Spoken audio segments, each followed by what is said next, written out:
Hej og velkommen til Elverstrik. Mit navn er Henriette, og det her det er en podcast, der handler om strik og garn, og i denne her episode i høj grad om hækling. Velkommen til. Det er længe siden jeg har sendt noget, men nu er det tid. Det her afsnit, det har jeg dedikeret til de hæklerier, som jeg har lavet igennem det sidste års tid, tror jeg. Jeg tror, det er så lang tid siden, jeg har podcastet sidste gang, så der er lidt at vise frem. Jeg kommer til at dele det op, fordi de her lange afsnit passer mig ikke så godt. Så hellere et lidt kortere afsnit nu, og så snart et igen. Vi må se, hvad det bliver til. I hvert fald så har jeg haft enormt stor fornøjelse af at have siddet med hæklenålen og hæklet og skabe noget med hæklenålen i stedet for strik. Det har gjort mig godt, og det har bidraget til, at jeg sådan har fundet glæde. Jeg er sikker på, at I kender det her med, at en gang imellem, så mister man lidt interessen, det gør jeg i hvert fald, for at strikke, og så bliver det sådan lidt pligt i stedet for, og det er jo ikke meningen. Det er meningen, det skal være for mig glædesfyldt og inspirerende og hyggeligt og meditativt. Så jeg har arbejdet mig væk fra det her med at skulle producere, men i virkeligheden bare skabe noget for glæden og for hyggens skyld. Så det her afsnit handler om hækling primært. Og hvad jeg har lavet først, det kan jeg jo ganske simpelt ikke huske, fordi det er så længe siden. Så jeg dykker egentlig bare ned, og så starter jeg, og så finder vi ud af, hvor det bringer os hen. Så noget af det, som jeg har, efter jeg har fået den her stilanalyse og farveanalyse, så er jeg jo blevet opmærksom på, at alt, hvad der har med huller, og som er sådan let og lidt romantisk og sådan noget, det er lige mig. Så det har jo betydet, at jeg har virkelig skulle i tænkeboks for at finde ud af, hvad er det så egentlig, jeg kan lide, og som klæder mig på én gang. Jeg har stødt på denne her vidunderlige gamle bog, som hedder Mode i masker. Og den er Hanne Bro, og den er simpelthen den er genoptrykt. Den er oprindelig fra 1969, men er genoptrykt i 23. Og der er altså nogle ret fine anvisninger, fordi det er faktisk ikke opskrifter, det er anvisninger.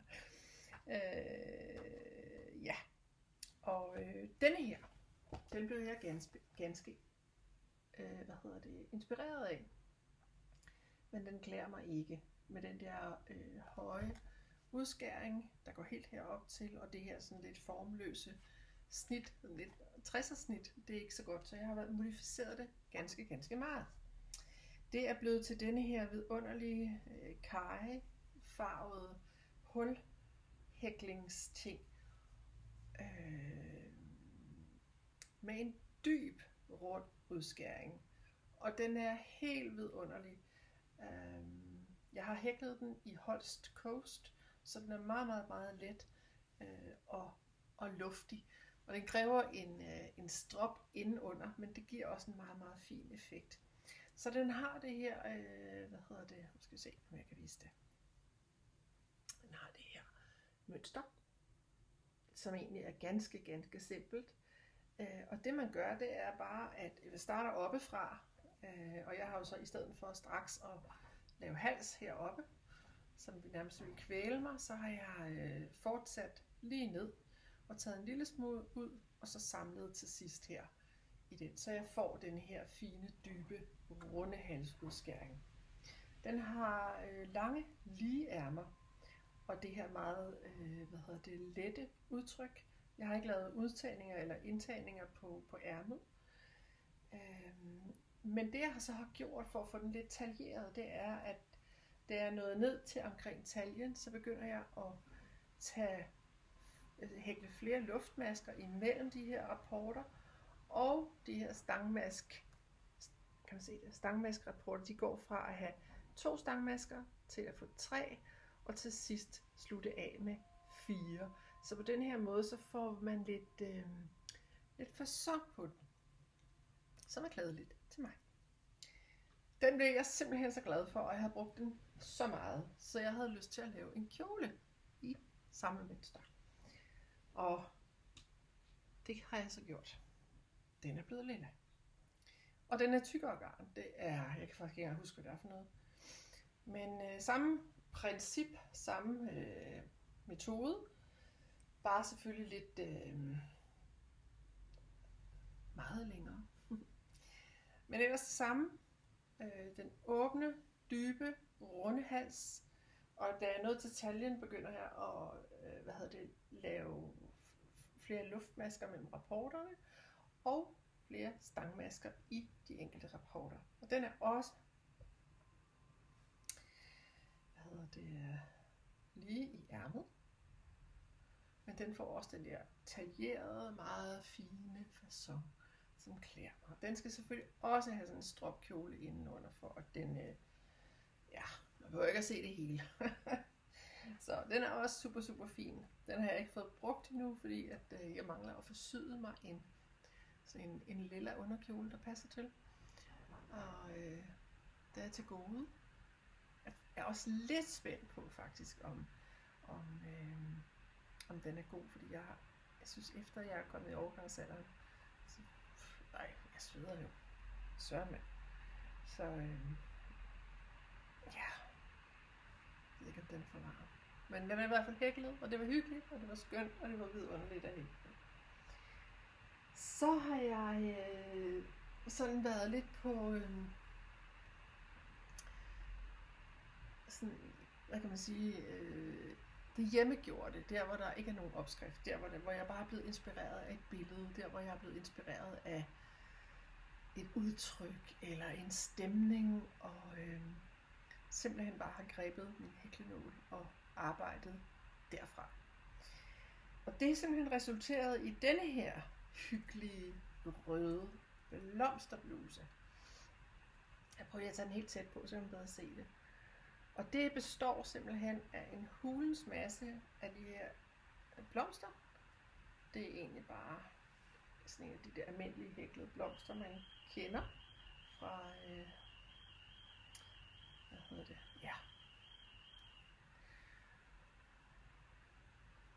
jeg tror vi alle sammen har hæklet de der blomster. Og så er de afsluttet med en omgang sådan luftmasker, og så er de hæklet sammen.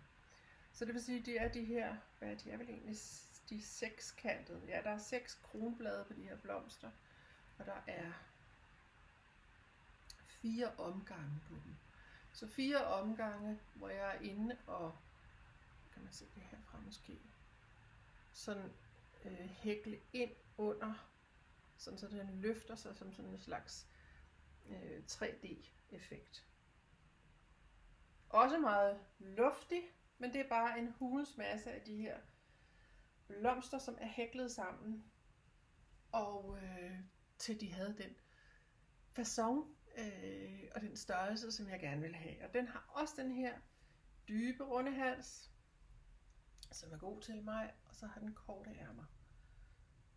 Og det var faktisk lidt af et puslespil at skulle sætte alle de her sammen og få præcis den facon, som jeg gerne ville have. Forholdsvis smalle ærmer, der egentlig bare passer med min arms omkreds. Så forholdsvis smalle ærmer her, og så og så bare alle de her blomster, som også kræver en top indenunder. For mig i hvert fald. Det kan være, at andre synes, at det er hyggeligt og festligt at have dem på uden noget indenunder, men det passer ikke til mig. Så alle de her små hæklede toppe kræver en stropbluse indenunder eller et eller andet. Jeg har afsluttet kanterne her med sådan en,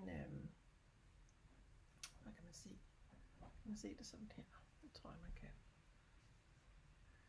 Først en række fastmasker, og så en række,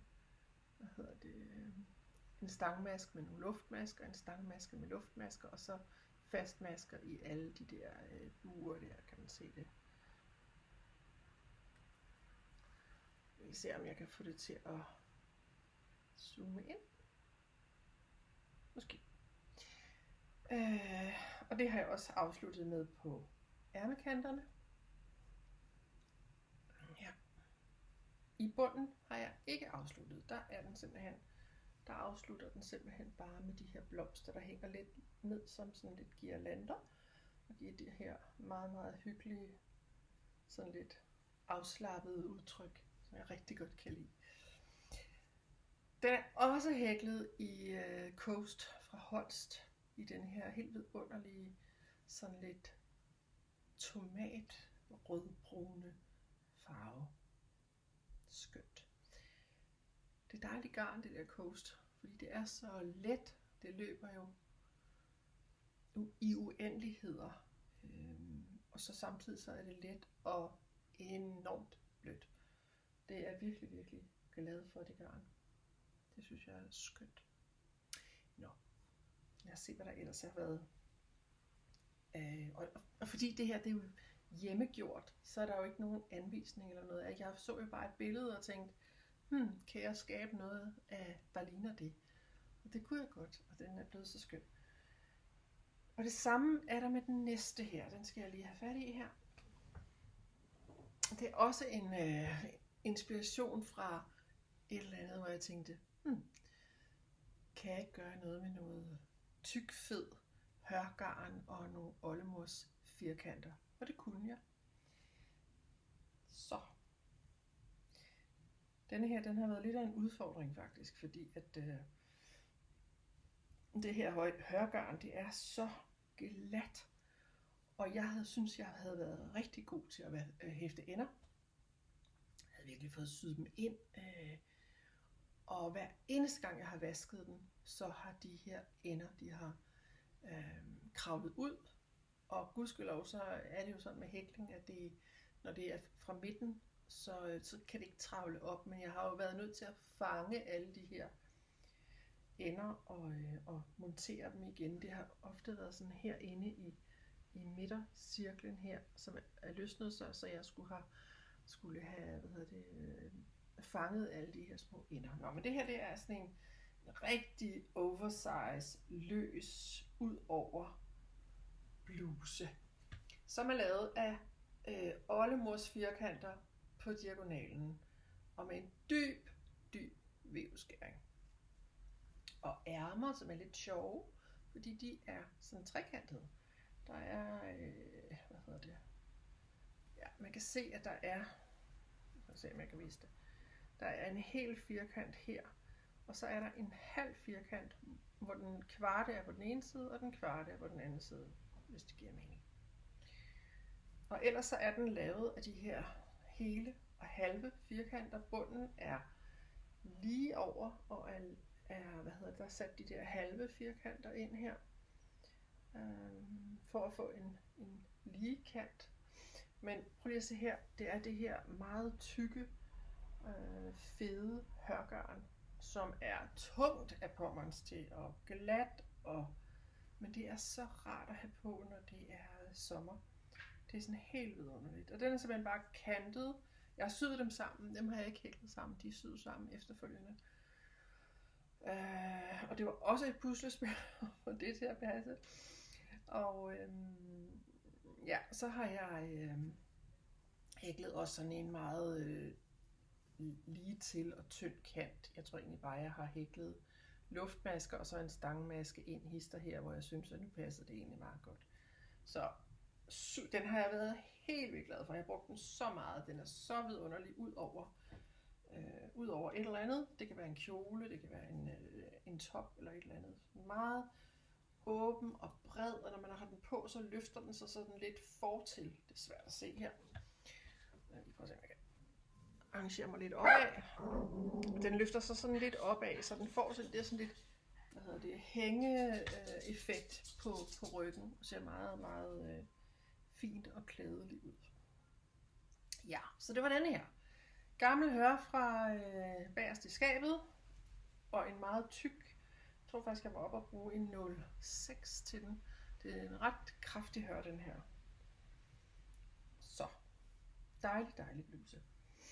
Ja, hvad har jeg så lavet? Så har jeg lavet den her. Den er fra opskrift. Og den... jeg faldt for den. Den er så smuk, så smuk, så smuk. Prøv at se ryggen her. Den her ryg, den faldt jeg bare for. Den er simpelthen så fin. Det er sådan noget relief-hækling. Og man er inde og har fat inde bag ved masken. I stedet for normalvis, når man hækler, så tager man fat i toppen af masken. Og hækler videre derfra. Men her der er man inde og har fat i selve bagfra, inden under selve, hvis det er nu en stangmaske, så er man inde og har fat i den der stang sådan igennem. Og det skaber det her meget, meget fine relief 3D mønster. Så har den de her enormt smukke skulderdetaljer. Det starter med sådan en halv måne. Og så hækler man ellers bare derud af stangmasker. Den er hæklet i stangmasker hele. Og så har den sådan en fin... den slår om nu, så skal vi prøve at se, om jeg kan vise det. Det er ikke så nemt. Det er den her, og så har den en slå om her, og slå om her. Og den her, hvor man tager ud. På den her måde, så har den et lille hul. Bindebåndet kan komme igennem. Jeg skal binde den. Så den er hæklet sådan meget, meget sjov. Utrolig let mønster.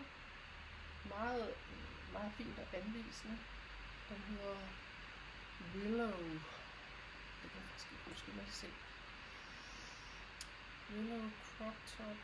Willow wrap top. Jeg prøver at se, hvad det egentlig er, den hedder. Den hedder Willow wrap top. Det er en, der hedder Mana Crafts. Ja. M-A-E-N-A Crafts. Den er så flot, og den er jeg så glad for. Og den har jeg hæklet i, jeg tror det er noget super soft fra Lanagato. Så noget rimelig kraftig, det svarer nok til sådan en dobbelt Sunday eller sådan noget, men det er i hvert fald noget merino. Blød og lækker. Ærmerne har også det her lille mønster i bunden. Der skulle have været et ombuk på, men det vil jeg ikke have. Jeg synes, jeg kunne få klunset ned i bunden. Og ærmet er vokset enormt, så jeg skal have trævlet op og nok, altså nok faktisk have taget så meget her af. Fordi jeg er nødt til at bukke den om, når jeg har den på. Sådan her. Så meget her bukker jeg den om, og det synes jeg i forvejen, så den er lang. Det ser meget voldsomt ud. Så det her garn, det giver sig helt vildt meget og bliver enormt langt og stort. Men smuk er den. Så det her, de her smukke, fine picotkanter, som den er afsluttet med hernede, det synes jeg også giver et utroligt smukt, en smuk detalje. Så virkelig, virkelig, virkelig smuk og fin wrap top. Ja. Så langt skal det var hæklerier. Så har der været en lille smule strik på pindene. Det er ikke så meget. Den ene, det var jo en, som har floreret rigtig meget. Fordi der kommer jo en gang mellem de her. Der kommer de her, hvor man ikke... Det er ikke brugbart på nogen måde, men det er bare ualmindeligt, vidunderligt, sødt, skønt, sjovt, fjollet. Og sådan var det jo også med denne her Emotional Support Chicken.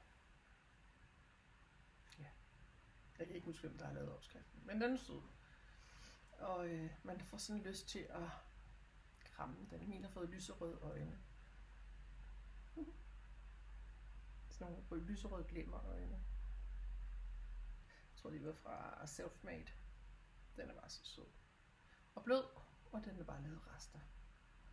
Den er lavet super soft og silk mohair. Jeg tror, det er noget Holst super soft, og så bare rester af silk mohair. Emotional support. Det kan man altid bruge. Ja, den er god. Den kan sidde her. Så har jeg, og det er jo sådan lidt sjovt, fordi for første gang har jeg lavet en ægte strikkeklassiker. Og det er jo ikke så ofte, at man ikke får lavet en ægte strikkeklassiker. Jeg har simpelthen ikke haft, jeg ved ikke, jeg har aldrig kommet i gang med det, men nu måtte det være.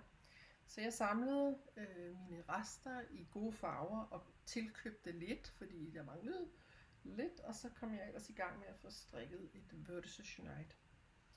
Det er simpelthen lidt forbløffet over, at det aldrig er kommet på mine pinde før. Det var et hyggeligt strik, og det var, ja, det der med at få ryddet op i garnresterne, det er jo bare godt. Så det er strikket i alskens tynd merino. Nogle håndfarvede rester, og nogle ensfarvede, så den har den der kaj og noget bærfarvet der, noget andet lysegrøn, eller sådan olivengrøn. Nej, det er den ikke. Det er sådan en, 2 forskellige bærfarver, der er der. Så er der noget håndfarvet gul. Så er der noget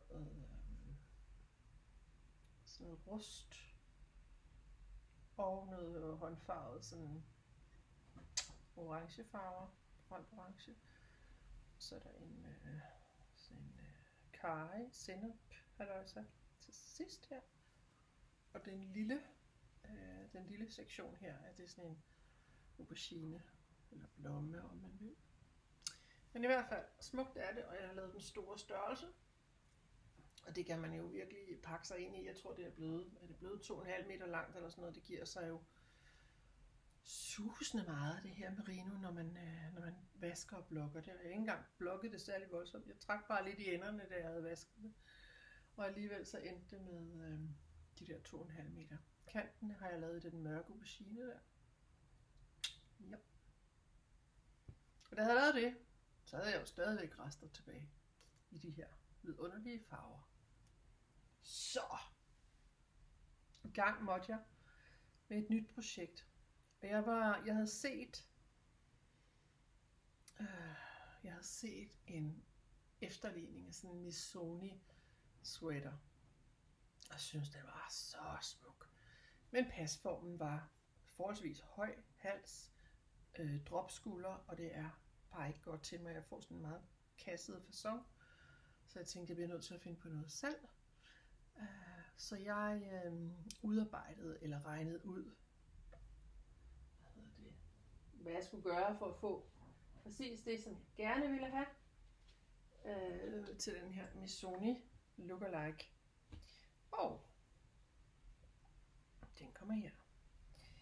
Se, og jo, den oprindelige er også strikket nedefra, op og frem og tilbage og monteret, og det gider jeg ikke.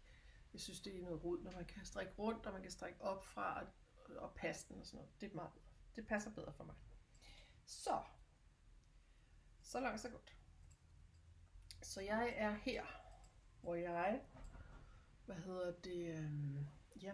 jeg starter med at lave en strikprøve, og for at finde ud af, hvad er min strikkefasthed på pinde. Jeg tror faktisk, jeg strikker på pinde 4,5. Det kan jeg ikke huske, 4 eller 4,5. Anyways, jeg tjekkede min strikkefasthed, regnede ud efter, hvilken mål jeg gerne ville have, og besluttede mig for, at jeg ville godt have sådan lidt, ligesom en sadelskulder, og så den her indstrikkede Contiguous, tror jeg den hedder, ærme, og en dyb rund hals. Og så skulle jeg jo finde ud af, hvor mange masker vil jeg have per rapport i det her zigzag-mønster. Så jeg har gået med at have på sådan en fuld rapport at have 12 masker, det vil sige 6 på en halv rapport. Og det skal jo ganges ud for at få et maskeantal, der gør, at det er et lige antal rapporter hele vejen rundt. Så, og noget med, at jeg vil gerne have, altså det er måske nemmere, hvis jeg viser den her forklarer. Jeg vil gerne have midten af ryggen, fordi den går sådan lidt op og ned. Jeg vil gerne have midten af ryggen ikke var sådan en spids op, så jeg måtte regne mig frem til, at midten af ryggen skulle være spids ned, og toppen af ærmet skulle være spids op, fordi det giver jo ligesom mening, at det går op der. Så toppen af ærmet er der, spids op. Så der har været sådan en masse udregninger og matematikarbejde i forhold til at få denne her. Min sadelskulder er bare stribet. Jeg kunne simpelthen ikke få det til at passe med det her zigzag mønster. Så den er bare, de er bare stribet, og så har jeg startet zigzag mønstret, når der er bare masker nok til en halv rapport. Og det kan man se her, at her går det jo lige ned, og der har jeg egentlig bare afsluttet. Men ved ærmet, jeg håber det giver mening det at forklare, der kan man se, at jeg sådan stille og roligt, når jeg tager ud der ved ærmet, så tilføjer jeg nye rapporter, når der er 6 masker, og det passer med en halv mønsterrapport. Så langt så godt. Og så var det ellers om at strikke frem og tilbage det første stykke tid, indtil jeg havde højden på min udskæring. Her, højden på udskæringen. Og den går derned til, tror jeg. Så tog jeg ud på hver anden pind et stykke tid. Så tog jeg ud på hver pind et stykke tid. Og så har jeg så simpelthen bare samlet op. Lavet de her lykkeopslag. Og fordi den jo går ned, V op i midten, så får man sådan en lille, meget fin detalje, hvor det ser ud som om, at der er sådan en lille ekstra V-udskæring der. Men det er i virkeligheden bare de her lykkemasker, der er slået op i midten. Yes, og så er det bare derudad. Regne ud, hvor mange skulle jeg tage ud under ærmet, for at få fuld rapporter. Og så bare derudad i alle mulige rester i diverse højder og diverse garn. Det er alt sammen tynd merino, undtagen en enkelt silke mohair, som er den der lidt karamelfarvet der. Måske kan man ikke se. Det er i hvert fald en karamelfarvet, som er silke mohair, resten af de der tynde merino rester, som jeg har fra alle mulige projekter. Jeg er nået dertil, hvor jeg skal lave ribkant eller et eller andet form for afslutning i bunden. Jeg tror, det skal være rib. Ja. Jeg tror, min halsudskæring skal være en I-cord. Jeg synes, det ville være synd at sende ribkant på deroppe. Den er så smuk, den halsudskæring. Og skal den have lange ærmer. Jeg er meget, meget glad og tilfreds med den. Jeg synes, den er så flot. Og det er jo sådan helt traditionelt stribemønster. Tag ud højre drejet, tag ud venstre drejet. Og så har jeg her, hvor jeg har taget, tag ind højre drejet, tag ind venstre drejet. Og her, hvor jeg skulle tage ud, der har jeg i den lykke, der var mellem de to sektioner, der har jeg taget først ud